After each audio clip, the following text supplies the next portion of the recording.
Seguramente no me equivoque si digo que la consola es la herramienta de desarrollo más utilizada por los desarrolladores de JavaScript, los desarrolladores que hacen aplicaciones web del lado del cliente. La consola es un intérprete interactivo de JavaScript que nos permite escribir cualquier expresión válida, como por ejemplo,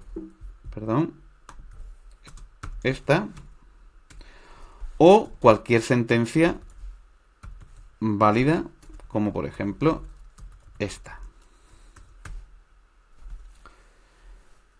Además de poder escribir sentencias y expresiones, la consola tiene acceso a el objeto principal de un entorno de ejecución en el navegador, que es el objeto window, que representa pues a toda la ventana donde se ejecuta la aplicación. Y es un objeto que tiene gran cantidad de funciones, ¿vale? Todas esas, algunas funciones que vienen por defectos y otras funciones o variables que se añaden al cargarse el programa JavaScript. En este caso, por ejemplo, estas de aquí, audio buffering, frame buffer size y demás, no son variables propias de la ventana, sino que cuando se ha cargado la aplicación, este es el código de la aplicación, cuando se carga este script, pues se añaden al objeto window. Aparte de tener acceso al objeto window, pues tenemos también acceso al objeto document, con lo cual podemos acceder prácticamente a cualquier elemento del DOM. Pongamos un ejemplo. Puedo definir una variable que se llame botón y que tenga como referencia el elemento cuyo ID es btn request. Si miramos el código, veremos que ese elemento es este de aquí. Perdona. Es este de aquí. Aquí. Bien, pues en efecto, si lanzamos la expresión botón, pues nos devuelve el código HTML correspondiente al botón. Con lo cual, podemos hacer desde aquí mismo cosas como añadir un evento. Por ejemplo, acabo de añadir el evento mouseover y simplemente hago que cuando ocurra ese evento se muestre por la consola información acerca de ese evento. Al ejecutar esa sentencia, cada vez que nos colocamos encima del botón, hay un volcado por pantalla, por consola, del evento. Podemos borrarla cuando ya esté llena y estemos un poco nos dificulta la lectura. Y para lo que se utiliza esto también mucho es para una vez que estamos programando, pues por ejemplo, vámonos aquí, hacer volcar por consola valores de variable. No sé, por ejemplo, el audio samples, ¿no? O aquí mismo vamos a ver una un poco más compleja o con más enjundia. No sé, por ejemplo,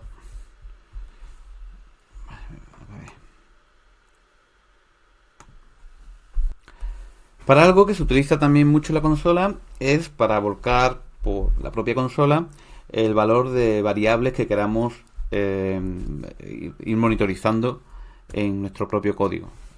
Supongamos, por ejemplo, que en este punto queremos saber exactamente cuánto vale screen width y screen height.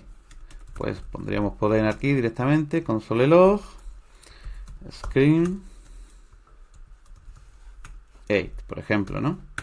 o podemos poner cualquier expresión que se nos ocurra.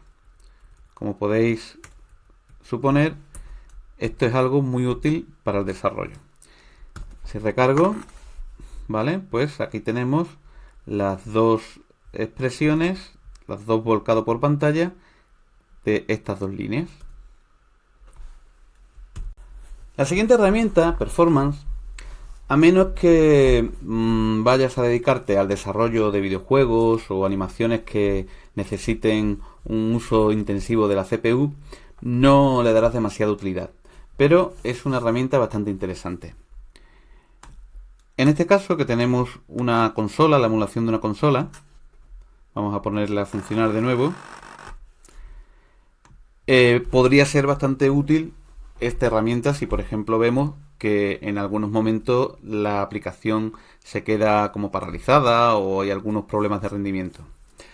La forma de utilizarla, a grosso modo, es ejecutando la aplicación, como hemos hecho aquí, y grabando una determinada cantidad de tiempo el funcionamiento de la aplicación, ¿no? Bueno, nos movemos por aquí, no sé, empezamos a jugar, disparamos, pum, pum, pum. Bien, cuando ya hayamos utilizado la aplicación un rato, paramos el profiling, que se llama, profiler, perdón, y nos dará una gran cantidad de información acerca del uso que se está haciendo de la CPU por las distintas partes del programa. Ahí lo tenemos. Quizá lo más interesante o inmediato pues sea este resumen de aquí, que nos está diciendo que de los 13 segundos que ha durado la grabación, pues 1,5 segundos ha estado parado el procesador, ha estado idle, es decir, tranquilo, lo cual significa que ha estado trabajando bastante, porque la mayor parte del tiempo se ha invertido en hacer cosas. Cuando una aplicación no hace un uso intensivo de la CPU, el tiempo idle es bastante grande. Y vemos que la mayor parte del tiempo se le ha comido el procesador pues ejecutando instrucciones del script y otra pequeña parte pintando, renderizando el HTML y bueno, y en otras cosas. Pero es que además aquí tenemos una línea de tiempo en la que podemos ver cómo ha ido evolucionando los frames por segundo y cómo ha ido evolucionando la carga de la CPU. ¿Vale? Incluso podemos ir más allá. Bueno, vemos normalmente que allí donde la CPU se está utilizando más intensamente, los frames por segundo disminuyen, cosa que es normal. Otra cosa que podemos ver es frame a frame,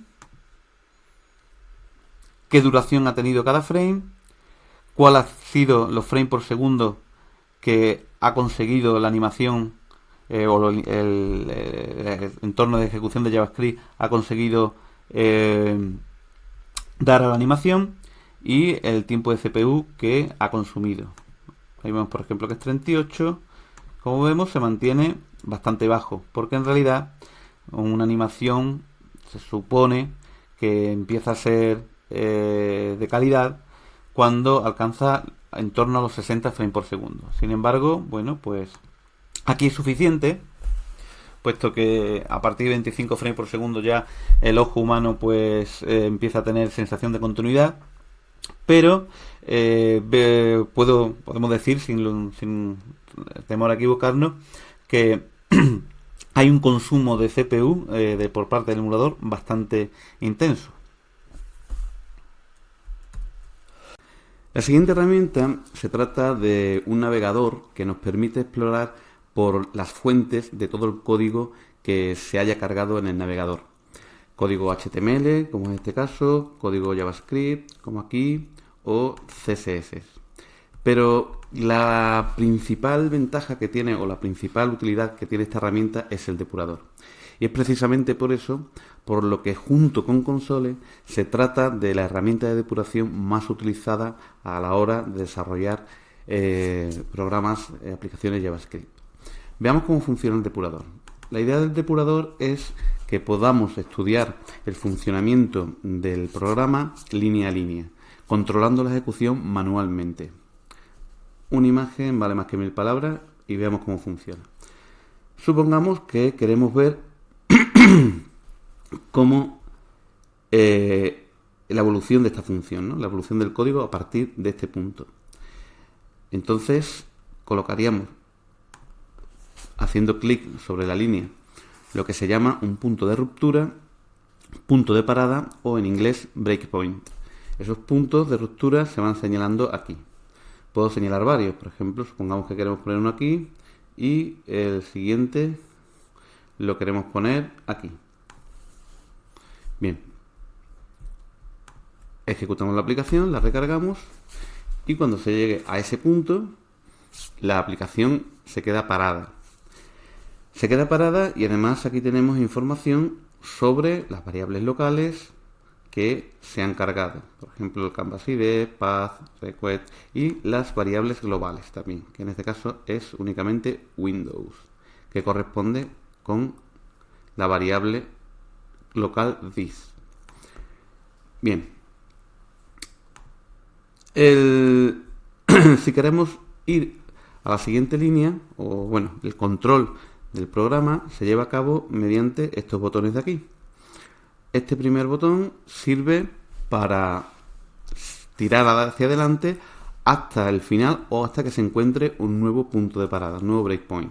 Vamos a probarlo. En efecto, se queda parado en el siguiente breakpoint que he puesto aquí.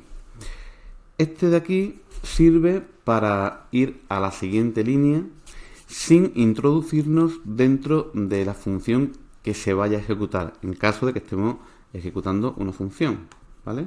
Por ejemplo, aquí damos al siguiente, iríamos al siguiente punto y bueno, aquí ya nos saldríamos de la función y continuamos línea a línea. Bien, vamos a ejecutar hasta el final y volvemos otra vez aquí. Para mostrar la siguiente herramienta voy a colocar un punto de ruptura, por ejemplo, bueno, aquí en el que estaba, me sirve para lo que quiero mostrar. Ejecutamos de nuevo el programa, se queda parada la línea 119. Si ahora en lugar de querer ejecutar esa línea e ir a la siguiente, lo que pretendo es entrar dentro de esta función, pues utilizaría este botón. Y entro dentro de la función nestinit. Y a partir de aquí puedo actuar de la misma forma. O voy línea a línea, o voy hasta el siguiente breakpoint, o me meto dentro de otra función nueva. Otra función nueva de la que tenga cargado el código. Si lo hago, por ejemplo, aquí, pues lo más probable es que no me vaya a ningún sitio porque no tengo cargado el código de FieldRect. De hecho, vamos a probarlo. Nos metemos dentro. Voy hacia adelante. Intento meterme aquí.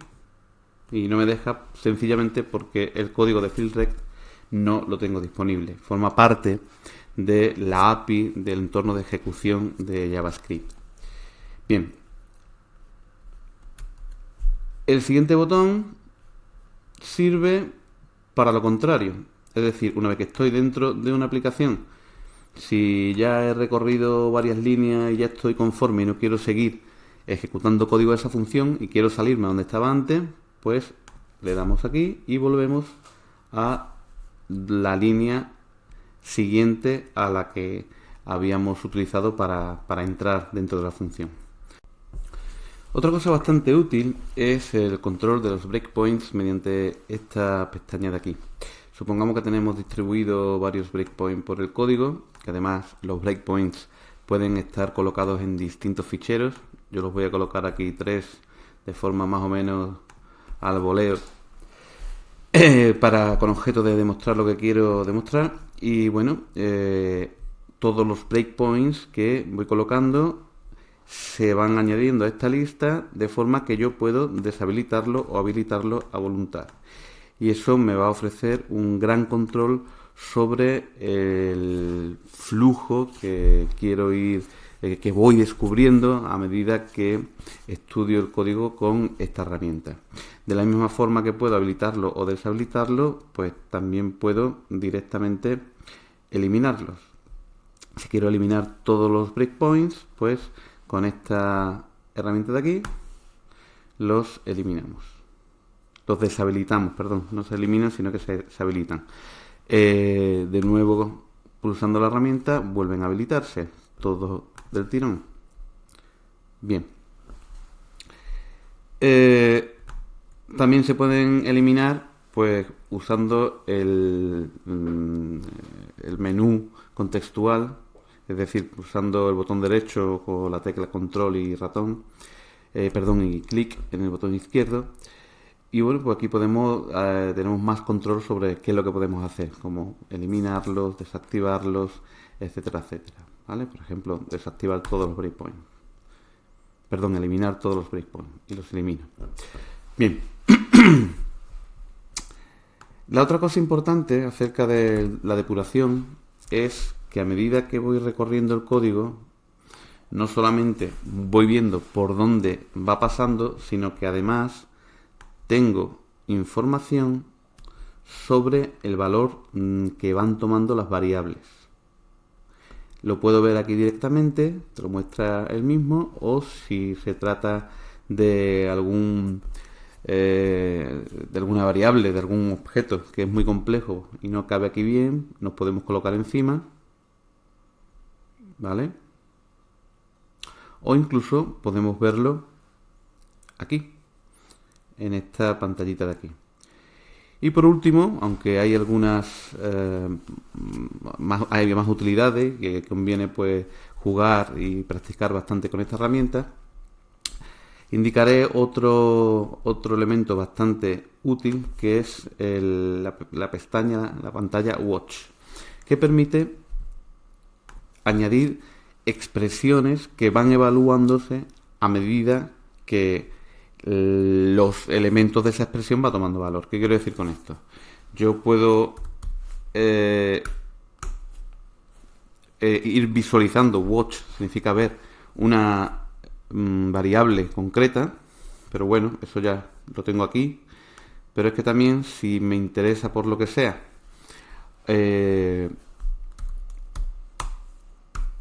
ir examinando alguna expresión que incluya algunas de las variables implicadas en el código, pues también puedo ver el resultado de la expresión. Y hasta aquí el uso de esta herramienta. Todo tiempo que inviertas en utilizarla, en aprender a utilizarla con fluidez, es un tiempo ganado en el futuro desarrollo en JavaScript.